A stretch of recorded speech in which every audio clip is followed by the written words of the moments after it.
बैठो तनी हमारा जोरे आ जान जा कि कौन गीत पता है के बोलौले बानी होने बैठो होने देख के होने लोग बा हम तो रोजे देखो तनी होने देखावे के बा एगो लड़की के बियाह जान जा के बा कि कौन गीत होता बड़ा कम एज में भइल बा तनी अपन भूमिका बान्हो भिखारी भैया तनी छेड़त रहो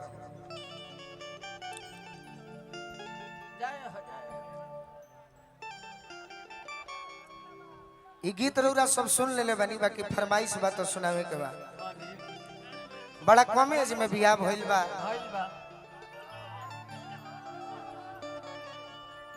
पागल को देबे काहे हेबे पागल करबू 1 जून के वोट मारे के बा हेबे मत मारा जाए हमरा से तारा में वोट चल जाई तो विजयी हो जेबू बिना कमे खर्चा में तार प्रशंसक आइल बड़े आरा जिला से सज्जित सरकार जी बहुत तार फैन है हो जब बैठल बड़े बहुत फैन लड़की के बियाह भइल बा कम एज में बियाह हो जाला अगर प्रेम ना होखे तो लड़की फांसी लगावे पर बेचैन हो जाली सब लड़को कहले सकिना बियाह करेबो हो लड़की से तो जहर खा के मर जाई बाकी लड़की कितना सुंदर बिया व्यवहार के कि थावे वाली माई से कहती है प्रभु जी से कहती है का कहती है उहे कहती है जौन रुआ भिखारी भी बजा दे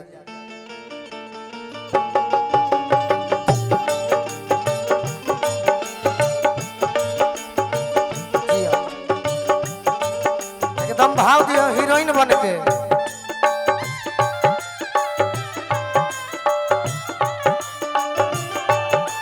हाला ना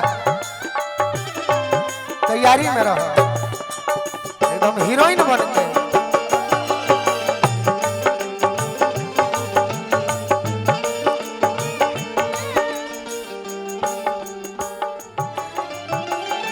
किया जो पहिला मिलनवा चाहो देखो ये गीत सैकड़ों बार भइल बा यूट्यूब वाला भाई लोग चढ़ौले बा लेकिन आज ये गीत के तू नया कर सके तारू कैसे अपन भाव से ये गीत एगो ऐसन बा कि सुनत सुनत लोग पाकल नहीं खे आज ना तो कितना गीत आवेला भैया 10 दिन के बाद सुने के मन ना करे लेकिन ये गीत बा कि हम अगर मर भी जाई तो गीत ना मर सके तो तू गीत के नया करबू कैसे है ना देखो अपन एक्टिंग को के जितना ये गांव में भाई लोग आइल बा जितना गार्जियन मुखिया जी आइल बनी प्रमुख जी आइल बनी सब लोग तहरा के अगर चंदा को देवे 5500 रुपया एगो फिल्म बन जाई गोलू राजा के हीरोइन बनबू तू तो गीत के नया को देबू अपना भाव से कि आज हम पहिला मिलनवा मिलल सजनी के सजना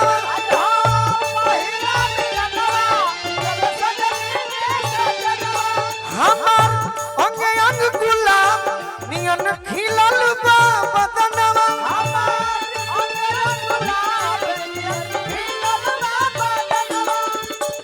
अमन शास्त्री जी देवापुर से सुनी सुनी भगवान सब बतिया बैठिए के कहबू अच्छा यह सोचले हुई सुनी सुनी भगवान जन बिहान होखे दी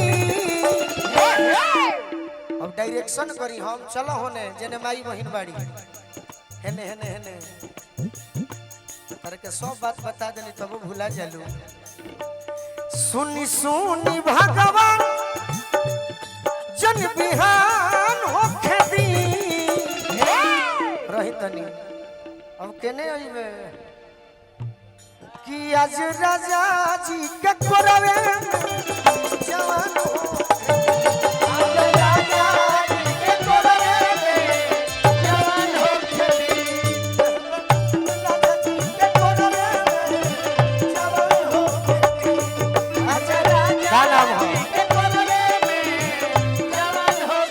मनोज जी मुकुल मिलर जी सुनी सुनी भगवान जन बिहान होखे दी तनी आराम से देह घड़ी घाई भइल बिया। अरे कि आज राजा जी के कोरवे में जवान हो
भैया हमारा दीपू जी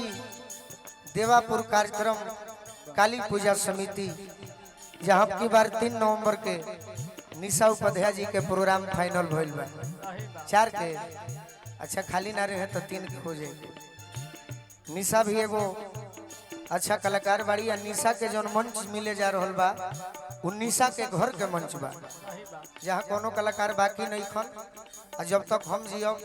भाई मनले बनी तो कोनो कलाकार बाकी भी ना रहे। दीपू भैया की ओर से पुरस्कार मिलल बा। मुकेश यादव जी युवा शक्ति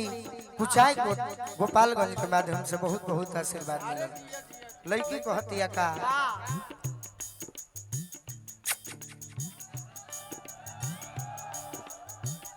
राजा जी के ओठावा में ओठ जब बसती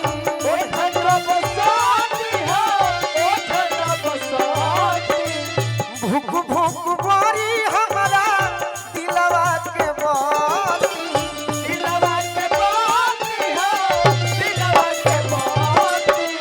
मुस्कान है ने आवा भूख भूख बारी हमारा दिलवा के बाती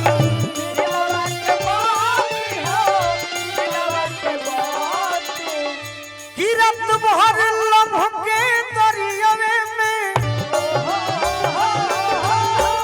किरत भर लभ के दरियावे में नेहान हो खेती कि आज राजा जी के कोरवे में जवान हो खेती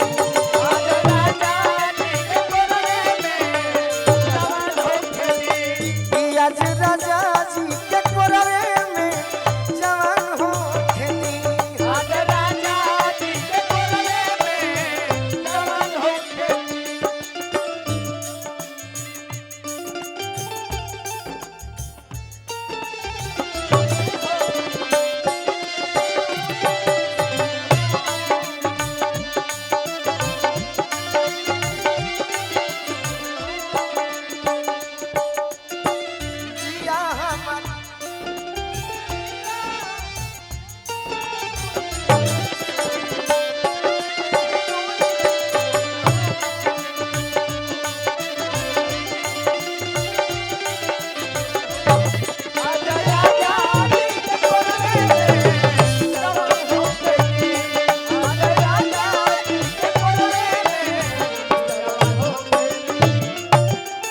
बड़ी खुशी के बात भाई गो युवा खातिर बिहार के सबसे कम उम्र के प्रमुख बानी भैया हमारा विश्वजीत यादव जी प्रखंड प्रमुख उचका गांव के माध्यम से बहुत बहुत हमरा के आशीर्वाद दिले बनी। माई थावे वाली के कृपा से पद प्रतिष्ठा और जीवन भर बरकरार रहो यह माई से प्रार्थना करो। लड़की को हतिया का रोआ गनगनाई पिया कोरा जब उठाई है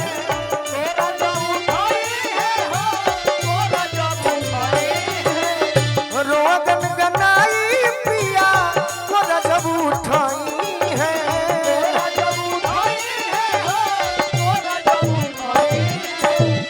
ठाकुर मनोज हमरो जियारा जुड़ाई है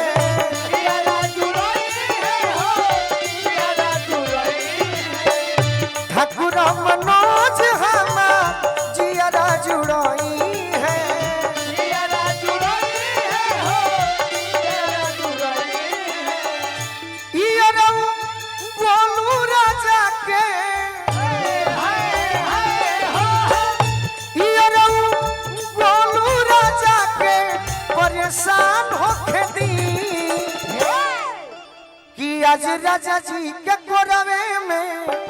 जवान हो खेती यहाँ पे राजा जी के गोदिए में जवान हो खेती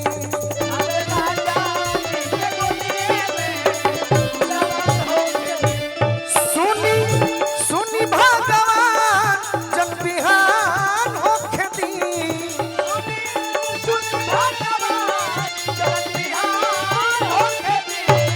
राजा जी के कोरवे में